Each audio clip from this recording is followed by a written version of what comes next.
Start part two of our Ualbany Way Wellbeing in You session here. Just to review, the first session we talked about what makes us happy and how we're often making the wrong choices, or at least we don't quite understand what makes us happy in our lives. For example, those who are win the lottery and those who lose the use of their legs 1 year from the date in which that event happened rate their happiness exactly the same, and that we are often would choose to get more choice in our lives, and that the paradox of choice notes that having too much choice actually is stressful, and both of those things actually can reduce our happiness and our well-being. So in the second part, we're going to talk about the science behind the well-being and how we can look at what actually does create our ability to flourish and happiness and well-being.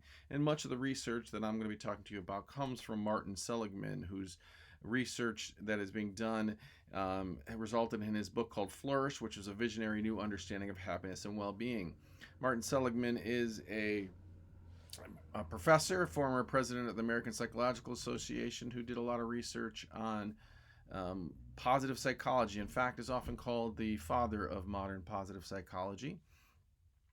His research talked about a new theory which has 5 elements, which he calls PERMA, which is positive emotions, engagement, positive relationships, meaning, and accomplishment. And those particular items are the things that each item we can increase, and we can create environments in which we flourish.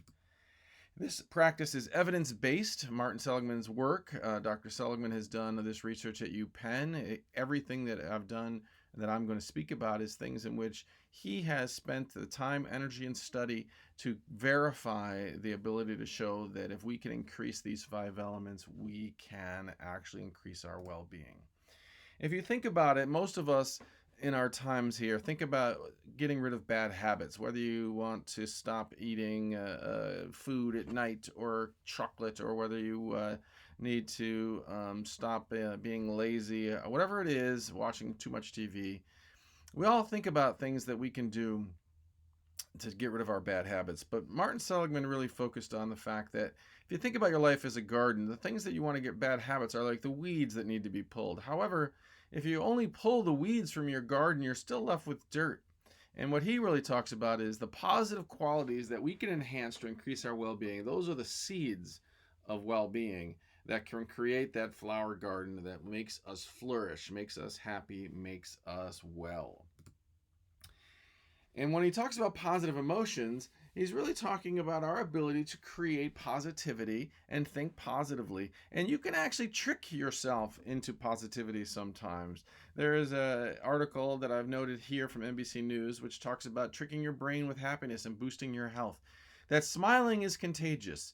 In my presentations when I do this live, I'm going to ask you to, I actually ask 2 partners to face each other and one partner to smile and one person try not to respond to whatever that partner does. And invariably, 80% of the individuals who are faced with a smiling person in front of them will smile back.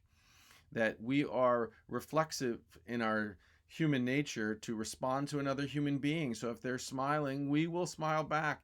And the research has shown is that when we smile, even when we don't necessarily feel happy, that smiling increases our well-being. It increases the chemical reactions that increase our ability to feel happy. So you can actually smile and increase your happiness rather than thinking about it as I smile when I'm happy. Thinking about it is that when I'm smiling, I will become more happy.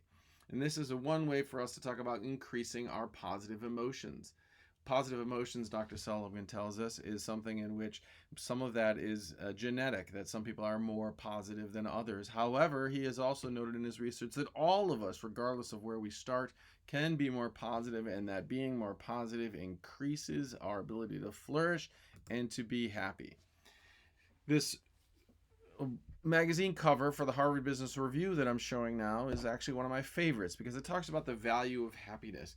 And it really talks about something that I think we don't necessarily always think of again when we think about happiness. When we think about driving profits, most of us think and have been taught that if you make the customer happy, you are going to actually increase profits and your company is going to do better.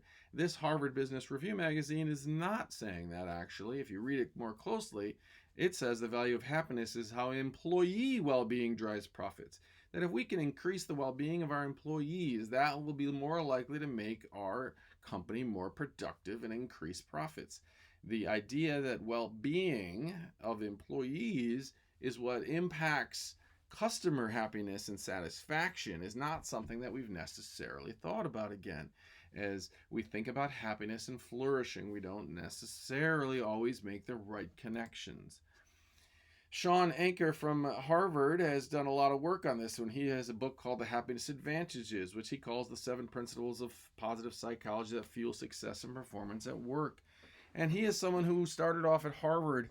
And when he started there, he thought, wow, these must be the happiest people in the world when I go to Harvard, because they are either wealthy or they're about to be wealthy because they're going to graduate from Harvard. And what he found was a lot of the students that he dealt with at Harvard were not happy. And what he found was that was because they kept associating happiness with success.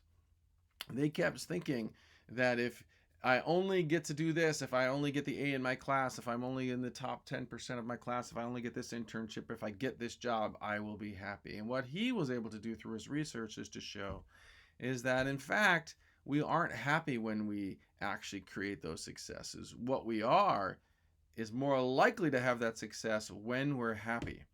That this is a reverse of what we normally believe, that oftentimes we consider ourselves that if I only get X, I will be happy. If I'm only able to get a date with that person or that other one, if I'm only able to get this grade in this class, I'm going to be so happy. And what he found is that actually you're going to be more likely to get that date, you're more likely to get that A of the grad if you're already happy. That happiness drives success, not success drives happiness. And that his research shows that every single business outcome improves with your brain's level of positivity. That if you have higher levels of positivity, you're better at securing a job, keeping jobs, more productive, more resilient, less burnout, and less turnover. We all know that we would much rather work with someone and hire someone who's a positive employee, who's someone who exudes positivity in interviews, is much more likely to get the job. This is the happiness advantage. In fact, one of my favorite research out of Sean's work is that 20% of doctors who are trained to be positive come to the correct diagnosis, or doctors who are trained to be positive come to the correct diagnosis 20% faster and more accurately than their peers.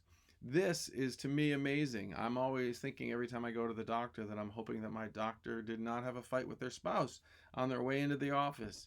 This is something in which these doctors who are more positive are more correct and do it faster than those who are not. This is the happiness advantage.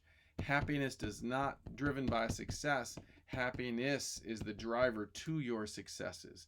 Thank you very, very much. This is part 2. And I will go on to part 3 in a second.